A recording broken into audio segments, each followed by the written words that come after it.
Good morning, everybody. A huge, enormous welcome to you all.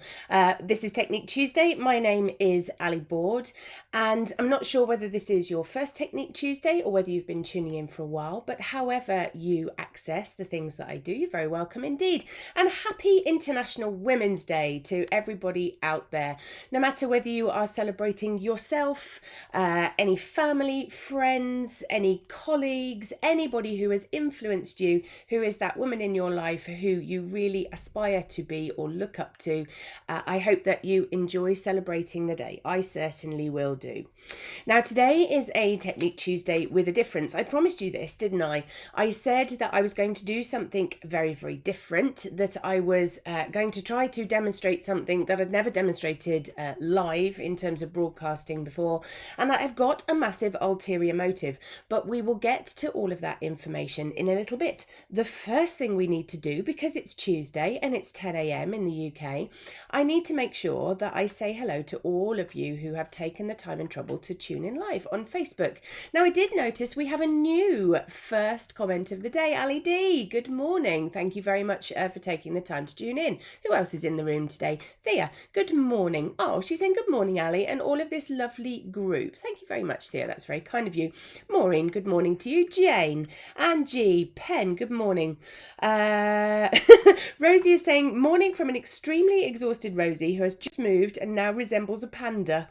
Oh, Rosie, take care of yourself today. Yes, chill out. Make yourself a drink. Tune in. Let me do all the hard work for you this morning. Relax. Anne B, I forgot to wish you a happy birthday. So happy birthday for a few days previous. I do hope you had a lovely day. Who else have we got? Jilly, Trudy, good morning, Helen and Hilary P. Lovely to have you all joining us. Don't forget to chat to each other whilst we're doing this broadcast. I know that you don't necessarily know what it is that we're doing, but I'm going to reveal that very shortly. Now, if you do want to know about the huge ulterior motive that I have behind this project, who's just popped up? Jo is saying good morning and that she made it. Good morning. Lovely to have you here. If you want to see the piece of equipment as to why I have a massive ulterior motive with this project, then you need to go over to the website. I know you know where it is. But I'm going to remind you of where it is anyway. So it's here, www.learningtopaint.co.uk. You need to go over to the resources part of it. You need to look up Technique Tuesday and there will be the blog. So don't forget, if you want to see the reason behind why I'm doing this project, and I will explain more about it in the weeks to come, Pen has just put, been over to the website, boy, that's big. Yes, it is. And another part of my very clever husband, lateral thinking part of it, pop over to there and you'll see why this is. Who else has just popped up in the room? I need to say good morning to you because you all take lots of trouble to tune in and I appreciate it greatly. Barbara, good morning. Joe and Michelle, lots of very familiar faces in the room. It's lovely to have you all here. Yes, I absolutely, I have a piece of equipment in the studio that got re-gifted to me, shall we say, as a Christmas present. It's been through several incarnations previously, but it has a new version of it and I'm desperate to use it. It got given to me by my husband at Christmas and it's March and I haven't had time to use it yet. So I promised myself that as soon as we had done some of the things that Technique Tuesday needs to do, then I would include it in that. Like I said, I have no idea how we're going to make it work because it's a very big, heavy bit of equipment and it's not going to fit here on my desk. But you know what? We'll worry about that later. Who else has popped up? Joe C is in the room. Now, Joe C was at a workshop with me this weekend and came to the studio for a cup of tea. So I'm glad to see that you got home safe, my lovely. And I do hope you enjoyed your workshop. Now, shall we take you to the overhead camera and you can see where I'm going with this and how I'm going to go about it. So let's go to the overhead. Now, this shows you how long it is since I have played about with these techniques. This is another reason why I don't date my work, okay? So 2012, so 10 years ago. 10 years ago was the last time I had a really good go at this. Now, this is part part of some printmaking work that I did when I was at university. And I've done several types of printmaking in the past, and I thought I would like to revisit it. But I'm also going to try to show you kind of the top end of printmaking and all the very expensive kit that you can have, but also the bottom end of printmaking, how to make it very, very accessible so that you can have a go too. Now, this is an aquatint. So to explain different kinds of printmaking, if you can bear with me, there are effectively two kinds of printmaking. There is relief printmaking. So that are things like lino, stamping, all of those kind of printmaking. So you have a stamp. Let's just use this as a bit of an example. So you have a stamp or a print or something that has been cut away. You ink it up or you pop it into a stamp pad, that kind of thing, and you print with it like that. Like I said, lots of variations on a theme. Doing some rubber stamping is kind of a lovely accessible version of relief printmaking. Just to explain, just in case you're wondering why this printing block has seen better days, one of my dogs decided to use it as a chew toy. Isn't he wonderful? Jumped up on my desk and started to gnaw away at it. Love him. Don't you love him? I told him that when I found him on my desk. So here's my little bee rubber stamp that I use for signing cards and things.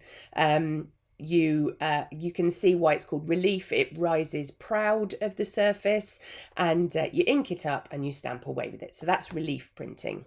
Now the other type of printmaking is this kind of printmaking. So it's called Intaglio. And the idea of Intaglio printmaking is that you take a plate, and that can be anything. That can be a piece of metal, it could be a piece of card, it could be a piece of plastic, and we'll talk more about that in just a second.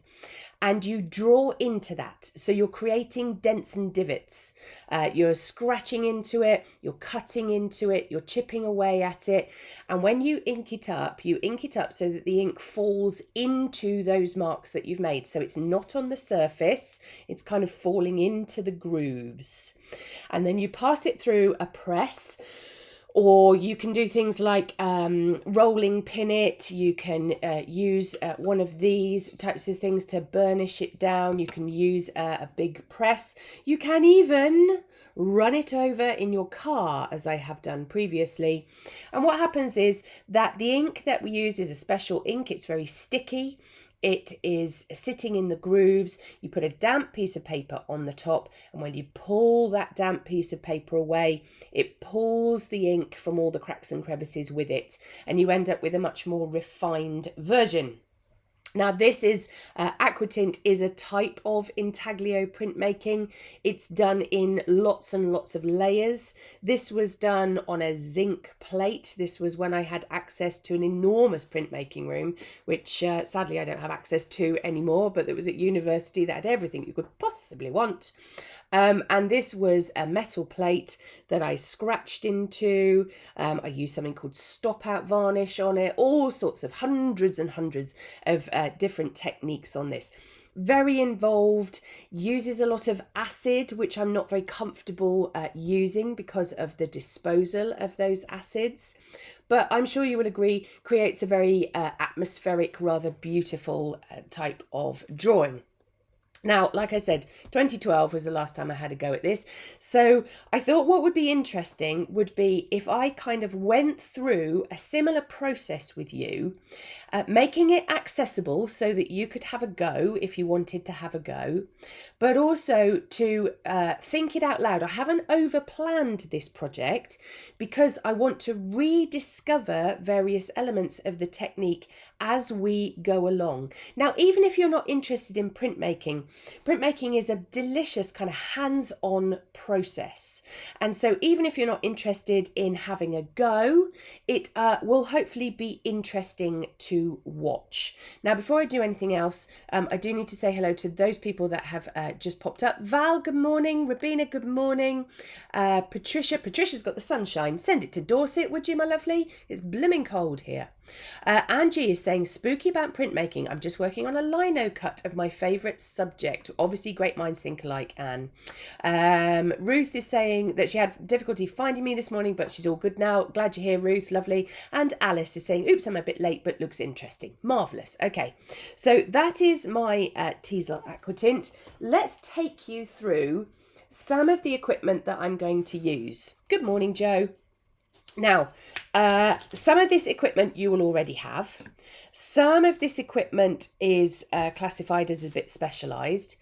And some of the equipment you're going to need to raid your tool shed, your garage, any of those types of things, because some of it is going to be quite easy to find, okay? Now, let me start at the top, and if I miss anything out, then you'll just have to remind me in the live chat. Okay, first thing to think about is the type of plate you're going to print on. Now, it's got that fancy title. It just means that it's a universal term for being able to describe all the different surfaces that you can use to print from. So we're going to do an intaglio style of printmaking. And there's lots of ways that you can do this. You can do it in a metal plate if you want to, but actually a much more accessible version of creating plates is to use plastic. Now, it could be that you've got some plastic sheeting. It could be that you've got some acetate. It could be that you have recycled. I have to say, I went back through my big printing box when I decided to do this project and found all sorts of goodies that I had stashed away in there.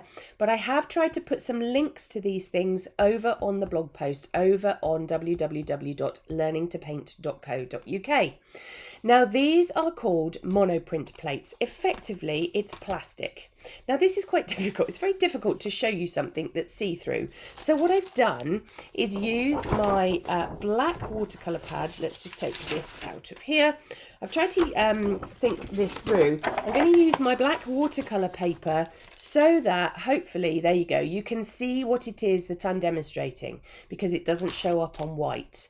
Now, these monoprint plates, they're somewhere between acetate and that sort of fake glass, the kind of acrylic that you have, somewhere between the two. Still quite pliable and quite thin, but you might decide that you want to recycle something. Effectively, find some plastic or something that you can scratch into and give it a go. This is just a scrap here. When I went back through my kits, I found that I had some A4-ish sizes. I don't need it to be that big. They cut very, very easily with a big knife, which you can snap up. And they look blue at the moment because they've got this protective film on them, just so that I can move them about and store them, and I'm not creating any marks on the surface that I don't particularly want. So that's your monoprint plates. I'm going to keep, which piece do I want? I think I want that piece. Let's keep those two pieces out. And my little sample, let's pop those to one side. So this is going to be what we are scratching into, okay? This is what we're going to be making marks on when we come to create our plate. Probably not this week, well, definitely not this week, but certainly next week. So I've got those. Now you need some sort of tool to scratch into this, and there are high-grade tools, low-grade tools, and all sorts of manner of things that you might already have kicking about. Now this is a proper, what's called dry point tool. Why is it called dry point? So the type of printmaking that we are going to be doing, because it doesn't require any acids to kind of etch into our surface, we're just going to be making marks onto our plastic. That's why it's called dry point. There's no kind of wet acids involved in the process. And to make a mark on this plastic, we're going to need a tool that's going to scratch into it. This is a really kind of heavy duty steel, kind of comes like a pen type thing, makes some interesting marks. When you scratch back into it, you can see some of the bits and pieces that I've done on there. You can cross hatch, it glides very nicely on the surface. If you decided that you wanted to do a little bit of upcycling and you wanted to kind of make your own tools, which is just as much fun as doing the printmaking actually, here are some that myself and Bees, my husband, made together. So this is a bit of doweling. I think this was to mend something. I can't remember what this is. These are easily 10, 15 years, no, maybe 10, 12 years old, these. And what it's got in the end is a needle. So a kind of an ordinary, a bit sort of big, bit kind of thicker than a fine embroidery needle, but we have in the past used old gramophone needles, and we have also used other things that we've got kicking around like push pins, all of that kind of stuff. And what we've done is he drilled a little hole out at the end of the, let's get those up into the camera, out of the doweling, and then we glued one of those needles in. And I have to say, they are pretty good. They do make some interesting marks. In fact, they actually make some deeper marks than the actual tool itself. Now, the type of mark that you're going to make, you don't want just one, really. You don't want just a fine one. You kind of want variation, exactly the same as if you were using a pen or a brush. You want a variety of marks to be made on your plastic. Don't worry, I'm going to explain all of this as we go. Who's just popped up in the room? Pam, good morning. Jan, very happy International Women's Day to you too. And Jeanette, lovely to have you here. Was I hiding on social media today? Yes, I'm back in the Learning to Paint page, that's why. So you've got scratching tools. You could be as inventive as you like with these push pins, needles, darning kind of equipment. I've just put it in a wooden handle so that it's a bit easier to hold, so that I'm not having to hold it down here.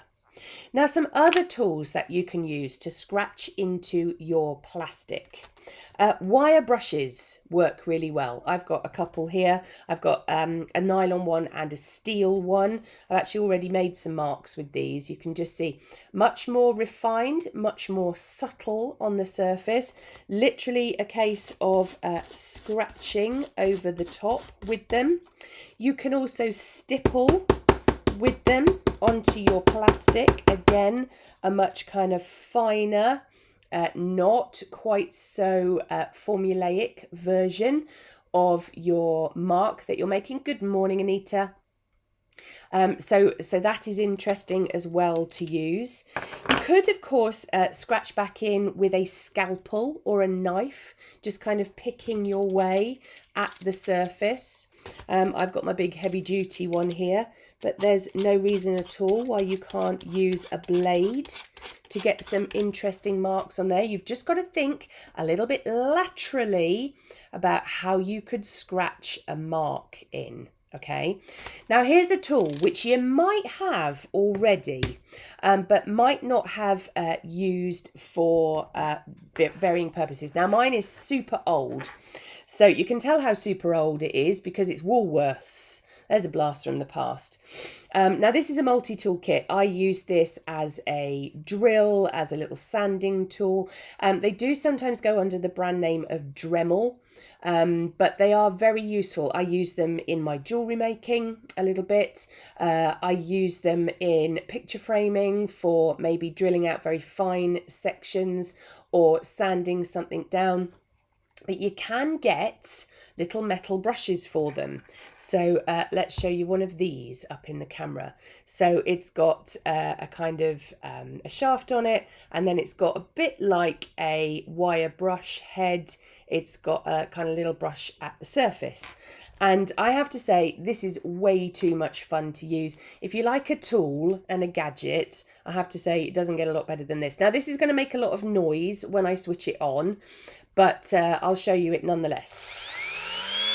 So this rotates, and what you can do is make some interesting marks on the surface of your plastic.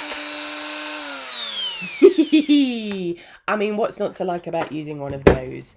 And so the mark that you get there, can you see just there? Very different, much more natural looking, kind of feathery hold that thought, kind of feathery. So we've got our scratching, we've got our wire brush, and we've got our Dremel and our knife down here. So there's lots of ways that you can access this. It doesn't have to be with a load of fancy equipment. Run around your house, run around the shed, the garage, wherever you keep your tools, so that you can have a look and pick things up and make decisions about them.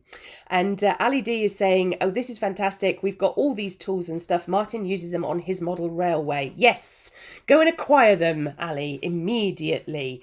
Yes, go and raid toolkits. I'm not going to say go and raid your husband's toolkits, because it's International Women's Day and we should all have our own toolkits. So go and see what you can use to scratch in that plastic. Now, another thing that you might use are some files. Now this, I completely forgotten I owned. This was in my printmaking kit, and I should have used them earlier actually, because I needed them at the weekend for a bit of jewellery making. What I'm actually after is a flat file. So let's get this one out. Now, why might you need this? Yes, of course, you could use these for scratching in the surface. But another thing that you are going to want to do is to smooth off the edges of your plastic. So you need to go around making sure that the edges of your plastic aren't so sharp. Now, why might you need to do that? You're going to need to do that. You're going to need to prepare your plate, okay? Because if you leave a very sharp edge on your plate, when you go to put a damp piece of paper over the top of it, if this edge is very sharp, it's going to cut into that paper and potentially damage it. So you need to take the edge off of it. And I quite like to just kind of take the corners off of mine as well. So I'm going to make my way around this plate. Now, you might be thinking to yourself, Ali, why on earth are you prepping a plate that you've just been testing your scratching materials out on? Because I'm going to use this as a dry run for understanding how much ink I need on my plate, rather than spoil the one that I'm going to be working on. So I'm going to prep the edges of this. I'll just do this nice and quickly so you can see what I'm doing. So I'm holding it in one hand and I'm filing it downwards, because this is the front of my plate. Now, those little bits of plastic, dispose of them carefully. You do not want them ending back in the water system. So I'm going to take the edges off of my plate. Let's have a feel. Just this last one to go. You can see I cracked the plate, which is why I'm using it as a test piece.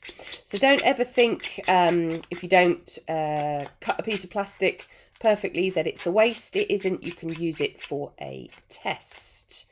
So let's just do those last bits of getting all that thing on. So when I come to test up how to ink things up and how I'm going to transfer the design onto my paper, all of those kind of things, I can now use those as a test. I can also see how the various tools that I've used transpose onto paper, so that when I come to do my final piece, I'll have a much better idea of what's going to be useful and what isn't. So that's the plates, that's the scratching tools, the refining of the edges of your plate, prepping your plate, and scratching into it. Now, ultimately, the other thing that you're going to need is some sort of ink. Now, it is called a printing ink, okay? Which I know sounds a bit weird, because ink we generally think of as being a very kind of thin, watery consistency. But ink is a bit like saying pencil. So if you think about it logically, pencil could mean graphite, it could mean watercolour, it could mean wax, it can mean all sorts of things. It's just a generic term to kind of describe what all of those things are. And ink is the same. I had a workshop on Saturday that I was hosting where we were using some acrylic inks, and I was saying you could spend days discussing the different kinds of ink. Now, this is the ink that I intend to use. It might not be the actual one that I use, because I've got to reacquaint myself with all of these materials again. This was the one that I found in my box. I've got other sorts as well. Now, as far as you are concerned, if you fancy having a go at this, you do not need fancy inks. If you have oil paint, you can experiment with that. If you have acrylic paint, you can experiment with adding a printing medium to it. You don't necessarily need a specialised printmaking ink. Now, the two types of printmaking ink that I use, excuse me, I'm going to cough, dearie me, I use an oil-based printing ink, which is either a printing medium added into oil paints, or I do have some really good quality linseed oil based printing inks. But I'm trying not to use those so much because unless I'm doing a big run of prints or unless I'm doing an awful lot of stuff, then they're quite difficult to clean up. This is a brand of ink, so this is Aqua, which is pronounced very differently depending on who you are talking to. Aqua, all sorts of things. I'm going to call it Aqua, made by the Speedball company. Now, Speedball is an American company, and they produce an awful lot of printmaking equipment, but this is soy-based. And what that means is that it's easy to clean up with water, but it doesn't dry out too quickly. Now, why don't you want it to dry out too quickly? Think of it logically. If I take my plate and I ink it up, you will see me throughout the weeks that we spend on this project doing some inking up techniques. And what you have to do is you have to rub the ink onto the surface, and then you have to lift off the majority of the ink without lifting off too much. You have to set it ready to take a print from it. You have to put a damp piece of paper over the top, and then you have to burnish it or roll it, whatever it is you decide to do. And that takes a long time. Now, if you choose an ink or you use acrylic paint or something similar that dries like that, you're going to miss your opportunity to get the ink off the surface. So you need an ink that has a long open time. And so it's got to be sticky, it's got to be quite viscous, it's got to sit in the grooves of the plate. It's got to stay wet for a long time. That's why oil paint works really well for this technique. But this is a soy-based one, so it means I can wash all my equipment out in water. It's not going to be desperately damaging if I need to clean it up in the normal sink, so in the kind of normal water course. As you can see here, it says cleans up with soap and water. Let's read you a little bit of information off of here. Look at the level of dust on there. Disgraceful. That's how long it's been in my printing box. So it says, great for intaglio, etching, monotype relief and collagraph printmaking, which effectively means is that you can use it for any kind of printmaking. That means that it's very universal. Cleans up with soap and water. What other information have we got here? So it says, Aqua inks only dry through absorption. They will not dry on the printing plate. So there's your open time. So you need something absorbent to pull the ink from the surface like paper in order to dry. You can put it on your plate. It's not going to dry in that sense. Now let's take the lid off and just kind of show you the consistency of it. Really gloopy. That's the official term. But look at that shine on it. Isn't it marvellous? Very, very lovely. So we're going to need some of that. Ultimately, I'm also going to need things like possibly gloves. I'm going to need some newsprint paper or an old telephone book. If you ever get offered some old telephone books or yellow pages or anything like that, keep those, and a bit of gauze as well. That's what I'm going to use for applying the ink. Now, Joe is asking, could you use stamping ink? Joe, the honest answer is, I don't know. So come along with me for the ride and let's see how we get on with it, shall we? I've never used stamping ink, but you know me, I like an experiment. So let's see how we get on. And then what you're going to need to do is you're going to need some paper to print on. I'm going to use good old-fashioned cartridge paper because in my experience in the past, cartridge paper is the thing that worked the best. There are printmaking papers, you could use watercolour paper, all of that kind of thing. But I remember, I had a look through all my old uni notes in preparation for this. I remember that cartridge paper I seem to get the best results from. You're going to need to make that cartridge paper wet. So I used to use a cat litter tray, or something that will hold a small amount of water that you can soak your paper in before you do it. And then the last thing that you're going to need is some way of getting this print off. Now, obviously, I don't expect you to have a big printmaking press. Now, you might have a rolling pin.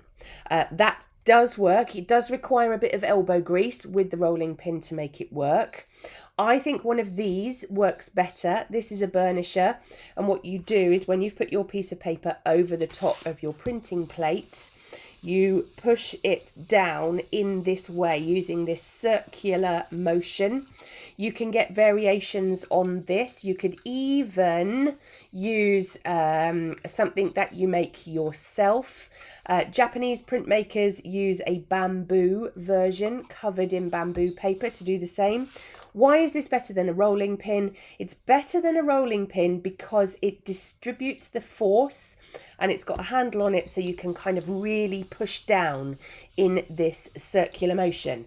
But you don't necessarily need to rush out and buy one of these. If you've got a rolling pin, try that first. Now, like I say, it does also work if, when you want to take your print, I mean, not like I'm working from personal experience or any of those kind of things. It does work if you use two very lightweight drawing boards. They need to be lightweight. And you sandwich a drawing board, your printing plate, your piece of paper, another drawing board over the top, and then you get your car and you drive over the top of it. But you didn't hear that from me, okay? Not that I've done that, obviously. So those are your basic bits of equipment that you're going to need. I know some of you, like Ali D is saying, some of you have kind of got these bits of kit that have started languishing in the back of the cupboard. So it's a good idea to get them out. But you don't need fancy pants kit. If you're going to spend money on anything, I would spend money on the printing ink itself, because this does all variations. Now, Thea is saying, I wonder if screen printing ink would work. Thea, it should do. Because again, it's got that lovely kind of viscous quality to it, but give it a try. Hilary P is saying, I had a go at Dry Point a few years ago and we used Snowden paper. Yes, so Snowden is a type of cartridge paper. So Hilary is effectively backing me up and saying, yes, absolutely, that is the way to go. I've got to go and find my Snowden cartridge because I know I've got a lot of it, but I just can't remember where I have put it. Somewhere safe. Now, what is it that I'm going to be working on? We're not going to do it today. I thought what I would do today is introduce all the equipment to you, and then we can start in earnest next week. So where's my picture gone? If you are a follower of Plan B, you will know that I've been taking photographs and using my surroundings as inspiration for the various projects that I have on the go. And Technique Tuesday is as good a reason as any. Now, I thought I would turn this photograph because many of you were saying on social media that you really liked this photograph. This is our little resident robin in our garden, which we have christened Dodgy. Can't tell if it's a male or a female robin, but we have christened them Dodgy because for whatever reason, and we're not entirely sure why, they only have one leg. So it's slightly dodgy robin. That's why we've christened them. The other leg is there, but it's not been used by them. And they do this incredible thing of using this wing to balance. And I thought actually it would be really nice to acknowledge Dodgy and use them as subject matter for my printing plate. So I printed out this photograph. In the coming weeks, I'm going to show you how to take a line drawing from it, how to transfer it onto your plate. We'll do some mark making exercises, and we will share inking it up. So if you fancy having a go, this is the time. I'm going to give you a bit of time before next week to gather your materials, to be creative with your materials and to see what you can find and what you can source in your own home. It's a bit of an upcycling project, and we will kind of reconvene next week and start our project all together, which will be very exciting. And it's a real thrill for me actually to be back printmaking again. I loved printmaking when I was at university, just because we had the most incredible facilities. I went to Arts University Bournemouth, and as you probably saw from the date, didn't go to university in the normal time. I went as a mature student to do my degree, and they had so many facilities there, and I loved every minute of it. It's very hands-on, it's very kind of practical, it's very easy to change your mind through the process because it's got so many steps involved. It isn't quite the hyperventilating heartache that watercolour can sometimes be. It's a nice kind of something to use your hands on. It can be very basic materials, or it can be very exciting materials too. So do hope you've enjoyed that introduction to our printmaking project. Next week, what we're going to be doing is talking about how to transfer the photograph into a line drawing onto the plate, and we will start doing some mark making on that. In the meantime, I'm going to be doing some experiments with my little sample and the press to make sure that I get the inking correct, because let's face it, as much as I love you all, I don't want to make an idiot of myself using my fancy new press and it not coming out. If you have any questions in the meantime about any of this, please don't hesitate to comment on the blog post. Pop over to www.learningtopaint.co.uk, back over to that Technique Tuesday blog, and you'll see the links to some of the equipment there, and you'll see the photograph of the lovely press that my husband built for me. In the meantime, take lots of care of yourself. I know I see some of you this week. Tonight we have got a nuthatch class going on. At the end of the week we've got a lantern and creeper project going on. Lots of things to get involved with this week. Do celebrate International Women's Day. Go and tell the women who are important in your life how much they mean to you. But until I see you next time, take lots of care, won't you? Enjoy. Spring is on its way. Bye everyone. Bye.